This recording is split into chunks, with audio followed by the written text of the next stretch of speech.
തൃശ്ശൂരിലെ സൈബർ ഹോസ്പിറ്റലിൽ ആരോഗ്യമുള്ള ഒരു ആൺകുഞ്ഞിന് ജന്മം നൽകിയതിലൂടെ ഇന്ത്യയിലെ ഏറ്റവും ഉയരം കുറഞ്ഞ അമ്മയായിരിക്കുകയാണ് സിമി. സിമിയുടെ ഉയരം വെറും 3.1 അടിയും ഗർഭിണിയാവുന്നതിന് മുമ്പുള്ള ഭാരം 34 കിലോഗ്രാമുമായിരുന്നു. സിമിയുടെ ഈ അപൂർവ ശാരീരികാവസ്ഥ ഗർഭധാരണത്തിന് നിരവധി വെല്ലുവിളികൾ സൃഷ്ടിച്ചു. അപകട സാധ്യത കൂടുതലായതിനാൽ ഗർഭധാരണം തുടരുന്നതിൽ കേരളത്തിലെ പ്രമുഖ ഗൈനക്കോളജിസ്റ്റുകൾ ആശങ്ക പ്രകടിപ്പിച്ചിരുന്നു. ഒടുവിലാണ് സൈമറിന്റെ സ്ഥാപകനും മെഡിക്കൽ ഡയറക്ടറുമായ ഡോക്ടർ കെ ഗോപിനാഥിന്റെ അടുക്കലേക്ക് ഇവർ എത്തുന്നത്. ഇത് ദമ്പതികൾക്ക് പ്രതീക്ഷ നൽകി. 2025 ജൂൺ 23 സിസേറിയൻ വഴി സിമി ആരോഗ്യമുള്ള കുഞ്ഞിന് ജന്മം നൽകിയത്.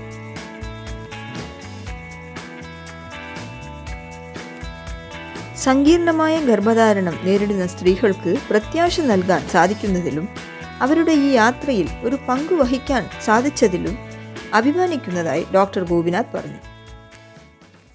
ആദ്യമായിട്ട് നമ്മൾ ഗർഭം കളയണോ വേണ്ടെന്നുള്ളത് സെക്കൻഡ് ക്വസ്റ്റ്യൻ ആണ്. ആദ്യം നമുക്ക് എന്തുകൊണ്ടാണ് ഇവർക്ക് ഈ അസുഖം വന്നത്, അങ്ങനെയുള്ള ഒരു അസുഖമുള്ള ഒരു അമ്മയ്ക്ക് ഗർഭം കൊണ്ടുപോകാൻ പറ്റുമില്ല എന്നുള്ളതാണ് ഞങ്ങൾ ആദ്യം നോക്കി തീരുമാനിക്കാമെന്ന് വിചാരിച്ചു. ഇവരെ ബ്ലഡ് പരിശോധിക്കാൻ കൊടുത്തു. ഞങ്ങൾക്കതൊരു ഷോക്കിംഗ് ന്യൂസ് ആയിരുന്നു. ഇവർക്ക് ബ്ലഡ് പരിശോധിക്കാൻ കൊടുത്ത് ഇന്ത്യയിൽ മാത്രമല്ല വേൾഡിൽ തന്നെ ഇവർക്ക് ഉണ്ടായ ഒരു നീസ്റ്റ് സിൻഡ്രോം എന്ന് വെച്ചാൽ ഒരു ജനിതകമായിട്ടുള്ള രോഗമാണ്. വളരെ ചുരുക്കം ആളുകൾക്ക് മാത്രം ഉള്ള ഒരു അസുഖമായിരുന്നു ഈ നീസ്റ്റ് സിൻഡ്രോം എന്ന് പറഞ്ഞാൽ. അതായത് ഇവരെയൊക്കെ പ്രത്യേകത എന്താ വെച്ചാൽ ഈ ലോകത്തിലെ ഏറ്റവും പൊക്കം കുറഞ്ഞ ആളുകൾ ആ സിൻഡ്രോമുള്ള ആൾക്കാർക്കാണ് ഉണ്ടാവുക. ഒരു ബോൺ ഡിഫോമിറ്റീസ് ഉണ്ടാവും, കഴുത്തിൽ ഡിഫോമിറ്റീസ് ഉണ്ടാവും, ശ്വാസം വിടാൻ ബുദ്ധിമുട്ട് വരും, അങ്ങനെ ഒരുപാട് ഡിഫോമിറ്റീസ് കൂടുതലുള്ള സാധാരണ ഒരു പൊക്കം കുറഞ്ഞ ആളുകളെക്കാൾ കൂടുതൽ ഒരു പ്രത്യേക ഒരു അസുഖമായിട്ടാണ് തോന്നിയത്. അപ്പം അങ്ങനെ വരുമ്പം ഇനി ഞങ്ങൾക്ക് അറിയേണ്ട ഉണ്ടായിരുന്നത് അത് ഞങ്ങളെല്ലാ ഇത് നോക്കിയപ്പോൾ വേൾഡ് ലിറ്ററേച്ചറിൽ തന്നെ വളരെ കുറച്ച് പേർക്ക് ഈ അസുഖമുള്ളൂ എന്നാണ് ഞങ്ങൾക്ക് മനസ്സിലാക്കാൻ കഴിഞ്ഞത്. അപ്പം ആരെങ്കിലും ഒരു അഭിപ്രായം ചോദിക്കാനായിട്ട് അതുപോലെ നമുക്ക് പറ്റുമായിരുന്നില്ല എന്തായാലും. അപ്പം ഞങ്ങൾ തീരുമാനിച്ചു എന്തായാലും അവർക്ക് വളരെ നിർബന്ധമാണ്. അവർ ഞങ്ങളെ ഒരുപാട് വിശ്വസിച്ച് സാറ് ശ്രമിച്ചു നോക്കാൻ പറഞ്ഞു. അപ്പോൾ ഞങ്ങൾ വിചാരിച്ചു എന്തായാലും നമ്മൾ ഗർഭം കണ്ടിന്യൂ ചെയ്യാൻ തീരുമാനിച്ചു. ഇനി അവർക്ക് അറിയേണ്ട ഒരു കാര്യം ഉണ്ടായിരുന്നത് ഈ കുട്ടിക്ക് ഈ അസുഖം ഉണ്ടോ, ഈ കുട്ടിക്ക് അമ്മയ്ക്കും വരുന്ന അസുഖം ഈ കുട്ടിക്ക് ഉണ്ടോ എന്നുള്ളത് അറിയണം.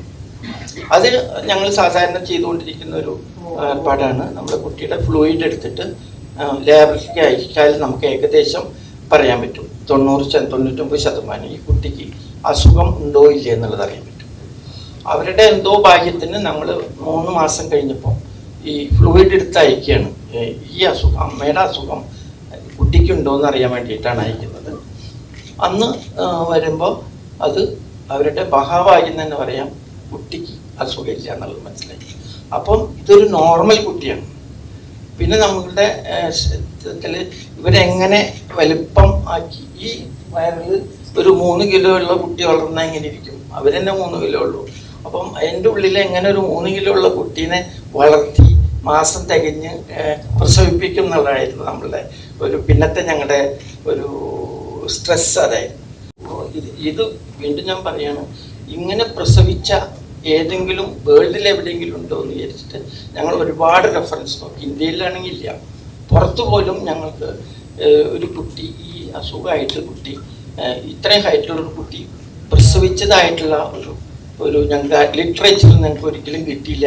അപ്പം നമുക്കതിന് എന്ത് പറ്റും, എങ്ങനെയാണ് ചെയ്യുന്നത് നല്ലത്, എന്ത് ചെയ്തതിൽ ചീത്ത, എന്ത് ചെയ്താൽ കൂടുതൽ അപകടം ഉണ്ടാക്കും, എന്ത് ചെയ്താൽ അതിന് രക്ഷപ്പെടുത്താൻ പറ്റും എന്നുള്ളത് നമുക്കൊരിക്കലും ഒരു മെൻ്റലി ഞങ്ങൾ പ്രിപ്പയർഡ്. ഞങ്ങൾക്ക് എപ്പോഴും അപ്പം തോന്നുന്നത് ഞങ്ങളപ്പം ചെയ്ത് ഭാഗ്യത്തിന് നമ്മൾ ഒരു 4-5 മാസം വരെ ഒക്കെയാണ്. പിന്നത്തെ പ്രശ്നം എന്താ വെച്ചാൽ എപ്പോൾ വേണമെങ്കിൽ അവർക്ക് കുട്ടി വലുതാവും തോറും ശ്വാസോപസത്തിന് ബുദ്ധിമുട്ട് വരും, ശ്വാസം തടസ്സം വരാം. അപ്പം എത്രത്തോളം കൊണ്ടുപോകാൻ പറ്റുമെന്ന് നിങ്ങൾക്ക് അറിയില്ലായിരുന്നു. പക്ഷെ എന്തുകൊണ്ടോ ഞങ്ങൾ പിന്നെ കഴിയുന്നിടത്തോളം പോട്ടെ എന്നിങ്ങനെ വിചാരിച്ച് ഞങ്ങൾ കണ്ടിന്യൂ ചെയ്തു. ഒരു 7-8 മാസം വരെ കംഫർട്ടബിളായിട്ട് പോയി. പിന്നെ അവൾക്ക് ഇങ്ങനെ അസ്വസ്ഥത തുടങ്ങി. പിന്നെ ഇങ്ങനെ ഒരാഴ്ച എന്നുള്ളത് 2 ദിവസം 3 ദിവസം കൂടുമ്പോൾ വിളിച്ച് പരിശോധിക്കാൻ തുടങ്ങി. പിന്നെ നോക്കുമ്പോൾ ഒരു 32 ആഴ്ച 8 മാസം ആവുമ്പോഴേക്കും അവർ പെയിൻ മാറി തുടങ്ങി. പിന്നെ ഞങ്ങൾക്ക് വെക്കാൻ പറ്റില്ല, പ്രസവിപ്പിച്ചു ഭാഗ്യത്തിന്. സിമിയുടെ ഭർത്താവ് പ്രകേഷ് മലപ്പുറം ജില്ലയിലെ പനമ്പാട് സ്വദേശിയാണ്. വാട്സപ്പ് ഗ്രൂപ്പിലൂടെ ആയിരുന്നു തൃശൂർ അയ്യന്തോൾ സ്വദേശിയായ സിമിയെ പരിചയപ്പെട്ടത്.